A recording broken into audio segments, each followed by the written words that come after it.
السلام علیکم۔ آج شب جمعہ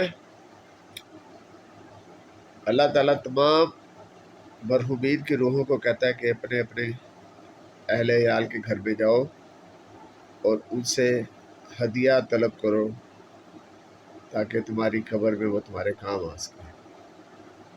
آج رات آپ کے تمام مرحومین آپ کے گھر آئے ہوئے ہیں اور انتظار کر رہے ہیں کہ آپ انہیں کیا تحفہ دیتے ہیں۔ 2 رکعت نماز، کوئی سپارہ، کوئی تسبیح، درود پاک کی، کوئی صدقہ۔ جب وہ نصف شب ہوتی ہے تو وہ تمام اپنے تحفے سمیٹ کے اپنی قبر میں واپس لوٹ جاتے ہیں۔ کچھ لوگ ایسے بد نصیب ہوتے ہیں کہ جن کی اولاد ان کی جائیداد پہ رہ رہی ہوتی ہے، ان کی دی ہوئی تعلیم سے رتبے حاصل کر لیتی ہے، لیکن ان کے پاس اتنا وقت نہیں ہوتا کہ اپنے زندہ یا مردہ مرحومین کے لیے کچھ کر سکیں۔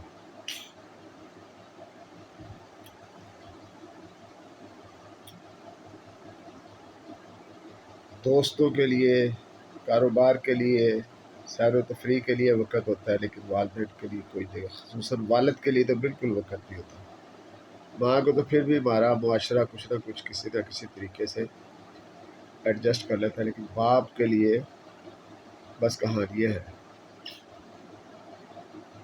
وہی باپ جو بچپن میں انگلی پکڑ کے چلانا سکھاتا ہے، وہی جو اسکول پہلے دن لے کے جاتا ہے، جو اپنے جوتے اور کپڑے تو جیسے بھی لیتا ہے لیکن بچوں کے جوتے اور کپڑے بادشاہوں والے لیتا ہے۔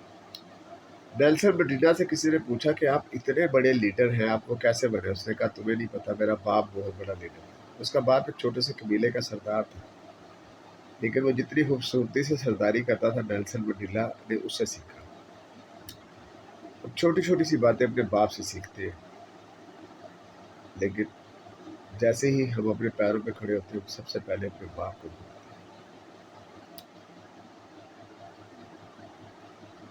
ہمارے پاس ساری دنیا کو دینے کے لیے وقت بھی ہے، پیسہ بھی ہے، لیکن باپ کے لیے ہمارے پاس وقت نہیں ہے۔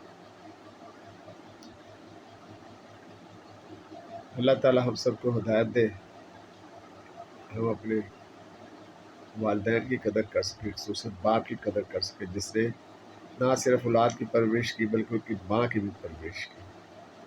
ان کی ماں کو اتنا آرام دیا کہ وہ اپنے بچوں کو بہترین طریقے سے ان کی پرورش کر سکے۔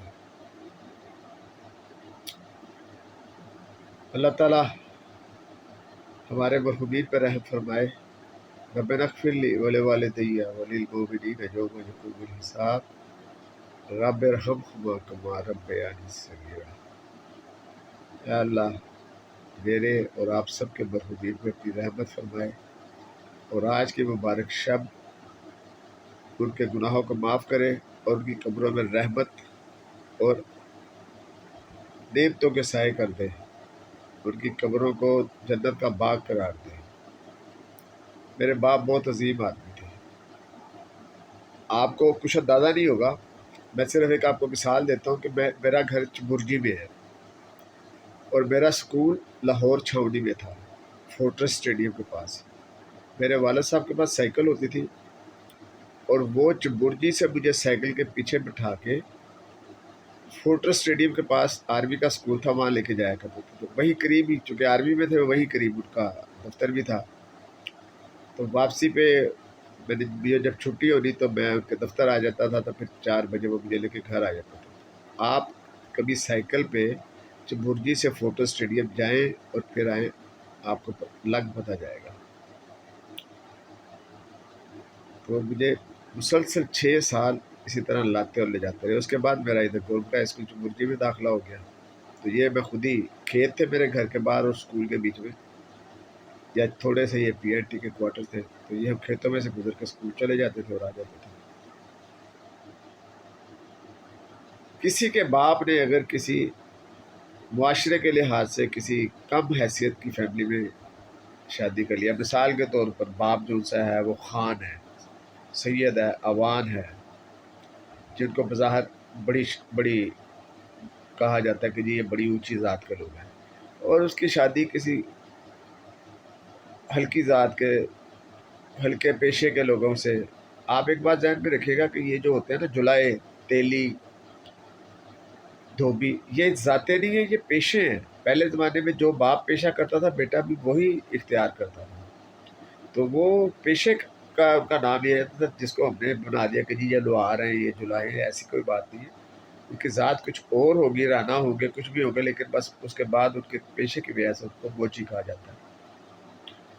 تو یہ باپ ہے جو آپ کو کسی مقام پر لے کے جاتا ہے۔ اگر آپ کسی دنیا داری کے لحاظ سے آپ سادات کے گھر میں پیدا ہوئے ہیں اور آپ کی والدہ جو سی ہیں وہ بظاہر دنیا کے لحاظ سے کسی تیلی کی بیٹی ہے، کسی جلائی کی بیٹی ہے، یا کسی براسی کی بیٹی ہے، لیکن آپ سید ہو گئے اس ماں کی وجہ سے نہیں، اس باپ کی وجہ سے، اور اسی باپ کو آپ بھول جاتے ہیں۔ اللہ تعالیٰ ہم سب کو اپنے والدین کے لیے دعا کرنے کی اور نیک اعمال کرنے کی توفیق عطا فرمائے۔ ربنا اغفر لي ولوالدي وللمؤمنين يوم يقوم الحساب رب ارحمهما كما ربياني صغيرا۔ اللهم صل على محمد وآل محمد۔